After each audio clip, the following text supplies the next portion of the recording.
Hello viewers, welcome to my channel Barsani Bora. আজি বহুত দিনৰ মূৰত বুলি ক'ব পাৰি। বহুত দিনৰ মূৰত মই আকৌ আপোনালোকৰ মাজলৈ উভতি আহিছোঁ।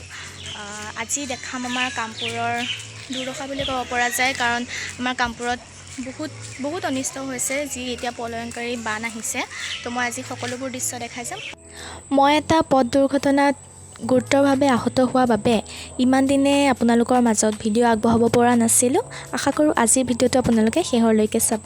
কামপুৰ ভলভলীয়া গাঁৱৰ কণ্ডিশ্যন বৰ্তমান বহুত বেয়া হৈ আছে পলয়ংকাৰী বানৰ কাৰণত। চ' বলক মই তাৰ দৃশ্য কেইটামান আপোনালোকৰ আগত দেখাম। চব পানী আৰু ৰাস্তা পুৰা সমান, মানে নদী আৰু ৰাস্তা পুৰা সমান হৈ গৈছে। মা আহি আছে পিছত কাপোৰ চাপোৰ দাঙি আহিছে আৰু মই চব দেখাম। এয়া আমি এতিয়া ভলভলীয়া গাঁৱলৈ গৈ আছোঁ। চাওক পৰিৱেশটো আমাৰ কামপুৰৰ দুৰ্দশা হৈছে বুলি ক'ব পাৰি। আৰু ৰাস্তা আৰু নদী পূৰা সমান হৈ গৈছে। কোনটো ৰাস্তা আৰু কোনখন নদী একো ধৰিব পৰা নাই। মানুহবোৰৰ বহুতেই অনিষ্ট হৈছে বুলি ক'ব পৰা যায়, কাৰণ ঘৰৰ ভিতৰলৈকে পানী সোমাই গৈছে যিহেতু। আৰু এই ৰাস্তা দি যান বাহন অহাটো পচিবল নহয়। আৰু এয়া মা আহি আছে।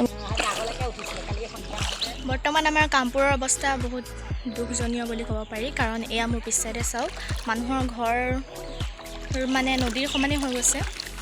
এপিনে পুখুৰী আৰু ৰাস্তা সমান হৈ গৈছে। মই পানীতে আছোঁ আৰু মোৰ আঁঠুৰ ওপৰলৈকে পানী। এয়া চাওক, গাড়ী থোৱাৰ জেগাটো হয়তো পানী সোমাইছে, সেইবাবে গাড়ীখন এনেকৈ থ'ব লগাত পৰিছে। বহুত বেয়া লাগিছে এইবোৰ দৃশ্য দেখি, বহুত দুখ লাগিছে।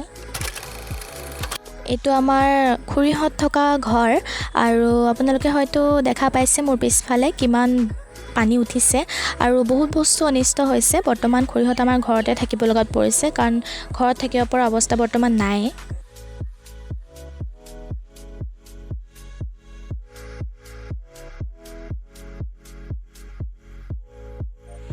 এইটো আমাৰ ভলভলীয়া গাঁৱৰ ৰাৱণ নামঘৰ, য'ত এতিয়া পানী সোমাবলৈ আৰম্ভ কৰিছে।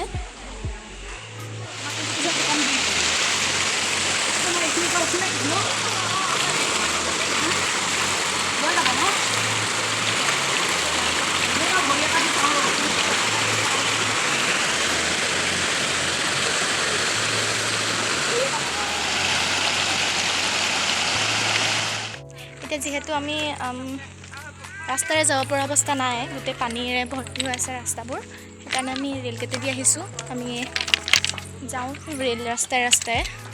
এই দৃশ্য দেখি মোৰ বহুত বেয়া লাগিছে, কাৰণ মানুহবোৰৰ লগতে গৰু ছাগলী আদি বহুত জীৱ জন্তু এনেকৈ আশ্ৰয়হীন হৈ ৰাস্তাতে থাকিব লগাত পৰিছে। সিহঁতে ভালকৈ খাবলৈ পোৱা নাই, কাৰণ ধান খেতি আদিবোৰতো মৰিয়ে গৈছে বানৰ কবলত আহি। ইয়াৰ মাজতে এই দাদাসকলক লগ পালোঁ, আৰু দাদাসকল ৰৈ আছে মানুহবোৰক এঠাইৰ পৰা আন ঠাইলৈ নিবলৈ, কাৰণ ইতিমধ্যে আমাৰ বহুকেইটা পথ ভাঙিছে, লগতে বহুকেইটা পথ পানীত ডুব গৈছে। আৰু মই দাদাসকলক ক'লোঁ মোক অলপ চলাব দিব নেকি। মই অলপ চলাই চালোঁ।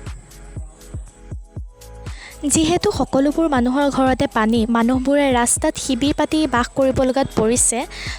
মানুহবোৰে সময়বোৰ যিহেতু কটাব লাগিব, তো জাল মাৰি মাছ ধৰি তেনেকৈ সময়বোৰ কটাইছে। আৰু তাৰ মাজতে আমাৰ মায়েতো মাছ মাৰি ভালেই পায়, লোকৰ জাল এখনকে দাঙি পেলাই চালেগৈ আৰু মাছ এটা পালেও। মাক মই কৈছোঁ, মা ময়ো দাঙি চাওঁ দিয়াচোন। তো মই এতিয়া দাঙিম, চাওক কি পাওঁ।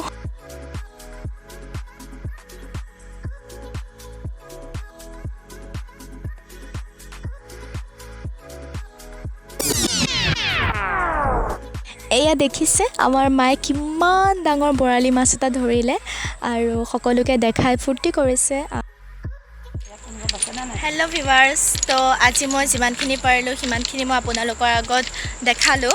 আশা কৰিলোঁ মোৰ ভিডিঅ'টো চাই সকলোৱে ভাল পালে, আৰু প্ৰে কৰক সকলোৱে যাতে আমাৰ কামপুৰখন অতি সোনকালে আগৰ দৰে হৈ পৰে, আৰু এই পলয়ংকাৰী বান যাতে অতি সোনকালে নাইকিয়া হৈ যায়। সকলোৱে যাতে আশীৰ্বাদ কৰিব। ধন্যবাদ।